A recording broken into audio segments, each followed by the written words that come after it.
أعوذ بالله من الشيطان الرجيم. بسم الله الرحمن الرحيم. السلام عليكم ورحمة الله وبركاته. On se retrouve aujourd'hui dans cette vidéo pour étudier le troisième type de boucle qui est la boucle répétée. La boucle répétée est une boucle dont le nombre d'itérations n'est pas défini. Il n'est pas connu à l'avance. Il est lié à une condition donnée, ainsi qu'il ne peut pas être nul. Donc le nombre d'itérations est inconnu, mais au moins égal à 1 ou plus. Et il est lié à une condition donnée. Pourquoi il est au moins égal à 1? Parce que la condition d'arrêt de la boucle est placée à la sortie de la boucle qui détermine si on reste dans la boucle ou bien c'est la fin de la boucle ou bien on arrête les itérations. Syntaxe. Donc on écrit le mot répéter, les instructions, une ou plusieurs instructions jusqu'à une condition. Remarquez l'emplacement de la condition d'arrêt. Donc on entre directement, systématiquement dans la boucle, on exécute les instructions, puis à la sortie, on vérifie la condition. Est-ce qu'on continuera les répétitions ou bien on sort? Remarquez l'emplacement de la condition d'arrêt. Donc il est à la sortie de la boucle. Donc c'est pour ça que le nombre d'itérations au moins une fois, au moins égal à 1. En Pascal, on écrit repeat, bloc d'instruction, en telle condition, point virgule. Donc jusqu'à une condition, point virgule. En C ou bien en Java, le mot réservé do, entre deux accolades, les instructions de la boucle, while, tant que la condition est vérifiée. Une remarque, donc cette condition est contradictoire ou bien est l'inverse de cette, ou bien c'est le complément de cette condition. Quelques exemples. Premier exemple, écrire l'algorithme est le programme qui permet de lire une série de nombres entiers saisis par l'utilisateur.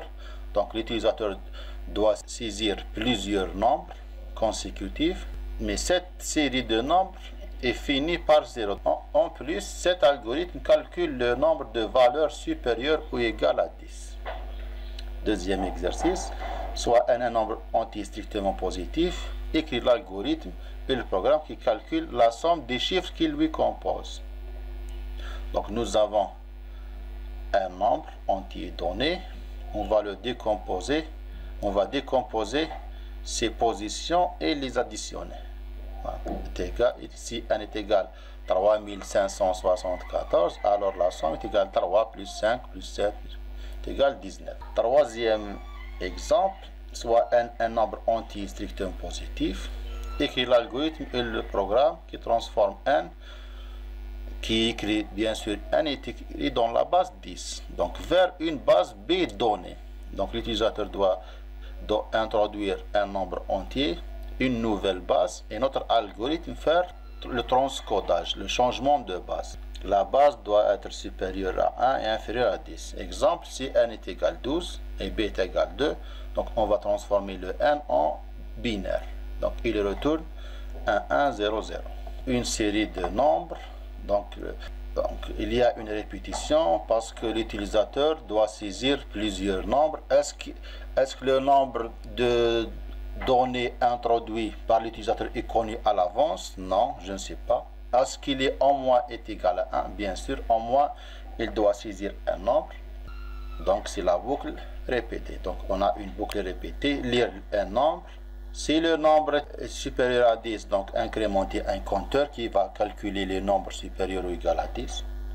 Jusqu'à la condition d'arrêt, jusqu'à lire un nombre nul, jusqu'à lire un 0. Voilà l'algorithme. Initialiser un compteur à 0. C'est l'objectif de cet algorithme, c'est qu'il calcule le nombre des nombres introduits supérieur ou égal à 10. Donc la boucle répétée, écrire donner 1, lire 1. Un test, une instruction conditionnelle. Si 1 supérieur ou égal à 10, alors CPT reçoit CPT plus 1. La condition d'arrêt de la boucle répétée, c'est jusqu'à n égale 0. Puis afficher le compteur. Je vais programmer cet algorithme en Pascal. Programme série, je vais l'appeler série. Série use swing CRT, déclaration des variables, begin programme, initialisation de CPT à 0, la boucle répétée. Donc on écrit repeat write données n, read ln n, une condition if n est supérieur ou égal à 10. Alors then CPT reçoit CPT plus 1. Voilà, j'ai terminé la condition jusqu'à until la condition jusqu'à n égale 0. Point virgule après la clause jusqu'à. Affichage des résultats. Le nombre de valeurs supérieur ou égal à 10 et CPT. Enter. Point. Donc je vais compiler le programme. Aucune erreur. Exécuter. Donner n, par exemple 12, 5, 7, 10, 13, 1, 4, 1, 0. Voilà, c'est la dernière itération. Le nombre de valeurs supérieures à 10 est 3. Le 12, le 10 et le 13. C'est bon, le programme est correct. Voilà le programme équivalent au langage C. Déclaration des variables int CPT. Donc j'ai initialisé le compteur à 0. Do, c'est la boucle répétée. Accolade ouvrante. Printf données n, lire n, scanf n. La condition si n supérieur à 10, incrémenter le compteur. Fin du bloc while. Remarquez, while tant que n différent de 0. Remarquez que la condition est l'inverse de la condition utilisée en Pascal. Parce que nous avons utilisé le mot while, c'est pas until. Affichage des résultats. Le programme en Java, même chose. Donc, do, c'est la boucle répétée. Donner n, lire n, n reçoit mon clavier.next int. Si n supérieur ou égal à 10, compteur reçoit compteur. Jusqu'à while tant que n est différent de 0. Fermeture du clavier, bien sûr. Affichage des résultats. Deuxième exemple, la somme des positions. Par exemple, j'ai un nombre donné. Donc, pour accéder à une position, je peux utiliser l'opération n mod 10. Donc, elle retourne cette position. Donc, n mod 10. n mod 10. Donc, je peux utiliser une variable somme. Somme reçoit 100 plus n mod 10. Mais pour éliminer cette position qui est déjà utilisée, qui est déjà calculée, donc je vais faire une division entière, n div 10. Donc pour éliminer la position déjà calculée, donc je vais faire n div 10. Div 10. Donc j'ai deux opérations à utiliser. N mod 10 pour récupérer une position et l'additionner dans la variable, cumuler dans la variable somme. N div 10 pour éliminer la position utilisée. Donc ces deux instructions sont répétées plusieurs fois. Voilà l'algorithme principal. Donc donner n, lire n. Et j'ai utilisé une copie de n pour travailler avec la copie et laisser la valeur originale de n pour utiliser dans le message d'affichage des résultats. Donc j'ai travaillé avec Cn. C'est la même chose que n. Seulement c'est une copie. Donc répéter. Somme reçoit somme plus Cn mod 10. Donc j'ai oublié d'initialiser somme à 0. Enlever une position du n et la cumuler dans somme. Pour éliminer cette position, donc Cn reçoit Cn div 10. Quand est-ce qu'on arrête les itérations? Jusqu'à Cn, jusqu'à le nombre est égal 0. Donc plusieurs divisions jusqu'à avoir un nombre nul. Puis affichage des résultats, la somme des positions de n. Voilà, j'ai utilisé n, la copie originale de n est égale à somme. Le programme en Pascal, voilà, j'ai mis somme reçoit 0, initialisation de somme, donner n, read n, une copie de n, reçoit n, pour travailler avec la copie de n, répéter, somme reçoit somme plus cn mod 10, donc pour extraire une position et l'additionner avec 100, puis l'élimination de cette position, cn reçoit cn div 10, jusqu'à cn égale 0, jusqu'à avoir un nombre nul, puis affichage des résultats. Le même programme en C, je vais faire le programme avec vous. Créer un nouveau projet, console application, next, utiliser le langage C. Je vais appeler le programme SumPost, next, voilà le code source, et je vais commencer la programmation dans cet endroit. Je vais utiliser par exemple des anti-longs pour savoir comment utiliser cette catégorie des nombres, long, n, cn et somme, initialisé à 0. Printf données n, scanf. Le format d'un nombre entier long, c'est LD. Scanf n est commercial. La boucle est répétée. Do somme reçoit somme plus cn. Est-ce que j'ai mis cn reçoit n? Donc j'ai oublié ça. cn reçoit n, la copie de n, en virgule. Somme reçoit 100 plus cn mode, le mode c'est pourcentage 10, point virgule, pour éliminer la position déjà calculée. Donc cn reçoit cn divisé par 10, point virgule. Donc c'est le bloc répété. La condition, je vais utiliser le mot-clé while. While, donc cn différent de 0. Affichage des résultats, printf, la somme des positions de n, ld, est égale ld. Les variables sont n et 100. Voilà, j'ai terminé le message. Compiler pour voir s'il y a des erreurs. 0 erreur, donc exécuter. N est égal, donc la somme normalement est égale à 14. Oui, le programme marche correctement. Le programme équivalent en Java, même chose, donc donner n reçoit mon clavier .next, donc .next long, voilà, c'est l'instruction pour lire un nombre entier long en Java. cn reçoit n, fermer le clavier, do, c'est la boucle répétée, c'est notre sujet, do, somme reçoit 100 plus cn mod 10, cn reçoit cn, while cn différent de 0. Affichage des résultats, et le programme marche correctement. Passons maintenant au troisième exemple qui est le changement de base. Dans cet exemple, il nous donne un nombre donné en décimal par exemple et le transformer dans une base donnée, par exemple en binaire.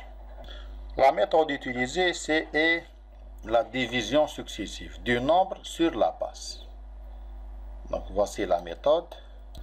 Donc 13 sur 2 est égal 6 avec un reste 1. 6 sur 2 est égal 3 avec un reste 0. 3 sur 2 est égal 1 avec un reste 1. Et l'opération est arrêtée lorsqu'on trouve un 0 ici. C'est le cas d'arrêt. Le nombre obtenu est la somme de ces restes. Donc le premier nombre représente la première position, donc c'est le 1. Deuxième nombre donc représente la deuxième position, donc il doit être multiplié fois 10 pour le mettre ici. Ce nombre représente la troisième position, donc on doit le multiplier fois 100 pour le placer ici. Donc doit être multiplié fois 100 et ajouté au résultat. Et le dernier 1 obtenu, le dernier reste, doit être multiplié fois 1000 et ajouté au résultat. Remarquez, chaque fois on trouve un reste, on doit le multiplier fois un poids. Le poids au début est égal à 1, puis à 10, à 100, à 1000, etc. Voilà l'algorithme. Écrire, donner n, lire n. Une copie de n pour travailler avec la copie et garder la version, la copie originale de n pour une éventuelle utilisation. Initialiser v, c'est le nombre converti à 0 et un poids à 1. J'ai utilisé une boucle répétée pour lire la base B. Donc pour lire la bonne valeur. Donc écrire donner B, lire B. Donc je vais répéter cette instruction jusqu'à avoir une base supérieure à 1 et inférieure à 10. Maintenant la boucle qui fait la transformation de n.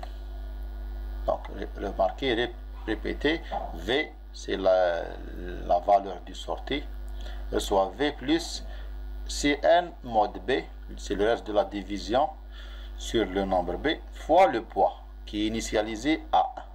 Chaque fois multiplie le poids, donc poids reçoit poids fois 10, puis Cn reçoit Cn div B. On doit s'arrêter lorsque Cn est égal à 0. Puis affichage des résultats, c'est le nombre V. Voilà l'exercice en Pascal. V reçoit 0, P reçoit 1. La boucle pour introduire une base B jusqu'à B supérieur à 1 et inférieur à 10. La boucle de transcodage, répétez, V reçoit V plus Cn mod B fois P, Cn reçoit Cn div P, et le poids reçoit poids fois 10, jusqu'à Cn, le nombre est égal à 0. En C, la première boucle qui permet de lire la base B, donc B est inférieur ou égal à 1, ou bien la base est supérieure ou égale à 10, donc c'est la condition inverse utilisée dans le Pascal. Après, la deuxième boucle répétée qui fait la transformation. V reçoit plus Cn mod B fois le poids reçoit le poids fois 10, Cn reçoit Cn. While tant que, donc la condition, la boucle reste répétée tant que Cn est différent de 0. Remarquez, dans cet exemple, nous avons utilisé un nombre long non signé. Puis affichage des résultats. Donc remarquez le format d'un nombre entier long non signé LU.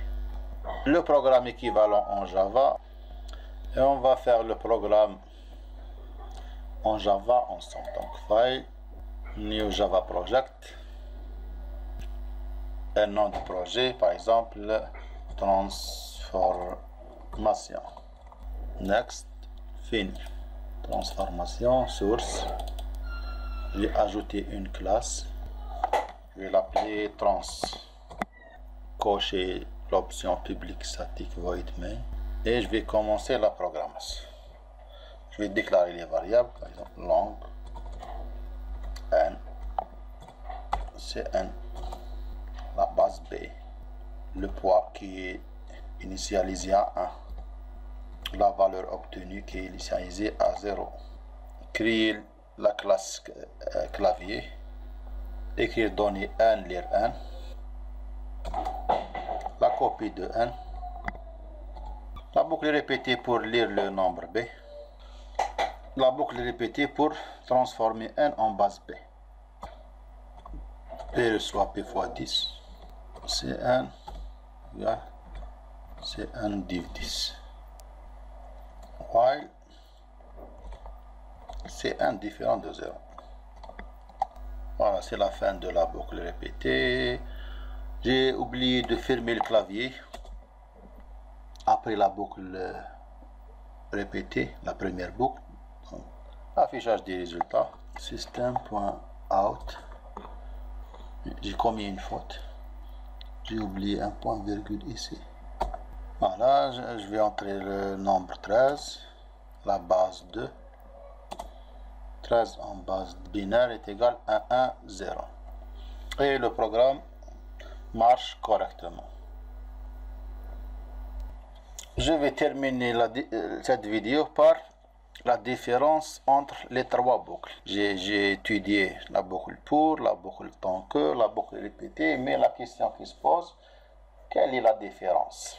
Ou bien, quand est-ce que j'utilise la boucle pour, ou bien la boucle tant que, ou bien la boucle répétée? Quels sont les critères de choix? Comment je vais distinguer entre les trois boucles? Donc, nous allons suivre cet organigramme. Donc, j'ai une répétition, donc une boucle. Donc, une répétition implique une boucle. La première question qui se pose, c'est le nombre d'itérations.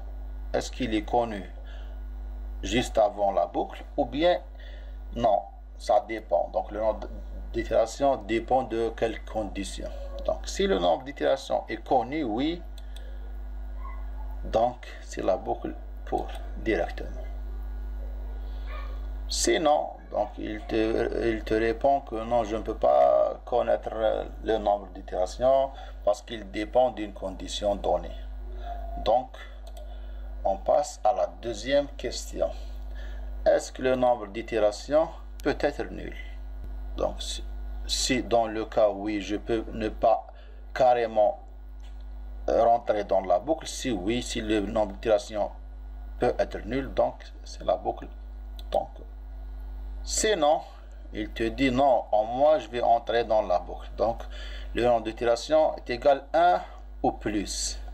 Donc, dans ce cas, c'est la boucle répétée. Remarquez que la boucle répétée est une boucle dont le nombre d'itérations est inconnu et il ne peut pas être nul. La boucle répétée est un cas particulier de la boucle tant que, parce que le nombre d'itérations dans la boucle tant que peut être 0, 1, etc. Dans la boucle répétée, le nombre d'itérations est égal à 1 ou bien 2. Donc la différence est dans cette 0. سبحانك اللهم وبحمدك أشهد أن لا إله إلا أنت أستغفرك وأتوب إليك.